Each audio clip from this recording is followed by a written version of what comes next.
आज बात करते हैं इस अलौकिक संसार की कुछ अलौकिक बातों के बारे में कि भैया देखिए कि संसार कितना बेहतर है कि जिस ईश्वर की मूर्ति को जो मंदिर में हमने जो मूर्ति स्थापित की है, हमने से मतलब है कि जो मनुष्य ने जिस मूर्ति को निर्मित किया है, ठीक है? आपको पता है जिस भी मंदिर में जो मूर्ति स्थापित की जाती है उसे किसी न किसी मनुष्य के द्वारा बनाया गया होता है, ठीक है? हम उस मूर्ति को जब हमने खुद बनाया है और उसको सम्मान देते हैं, उसके आगे शीश झुकाते हैं, उसके आगे रोते हैं, उसको इतना सम्मान देते हैं, लेकिन एक ऐसा भगवान जिसने हमें बनाया है, ठीक है?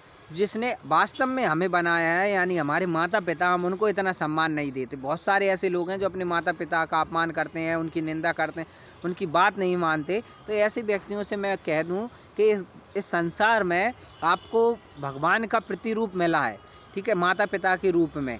ईश्वर कहते हैं आप किसी भी ग्रंथ को उठा के देख लीजिए, चाहे वो कोई भी हो, हमारे वेद हों, हमारे पुराण हो, जितने भी ऋषि मुनि हों, सभी एक ही बात कह के गए हैं कि आपके साथ में जो आपके माता-पिता हैं वो ईश्वर का ही अंश हैं, आपका निर्माण उन्होंने किया। ईश्वर कहते हैं कि मैं तुम्हारे माता-पिता के रूप में आकर तुम्हारा सर्जन करने वाला सर्जन करता हूँ। ईश्वर का ये वचन है और ईश्वर कहते हैं कि मैं जीवन भर अंतरात्मा के रूप में, तुम्हारी जो अंतरात्मा है उसके रूप में मैं तुम्हारे साथ में रहता हूँ।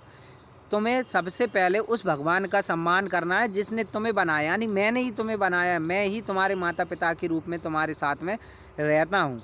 तो इसलिए भगवान खुद कह रहे हैं कि भैया बाहर इतना मत भटको, बल्कि मैंने जो तुम्हें भगवान दिए हैं उनकी शरण में जाओ, तुम्हारा जीवन अपने आप परेशानियों से मुक्त हो जाएगा, अपने आप तुम्हारे सारे संकट दूर हो जाएँगे। अगर बाहर के ईश्वर में मतलब मेरे बाहर प्रतिरूप को तुम अगर सम्मान दोगे और अपने घर में जो ईश्वर मैंने ईश्वर रूप लेकर मैं जो तुम्हारे पास में आया हूँ, मतलब जो आपके जो माता-पिता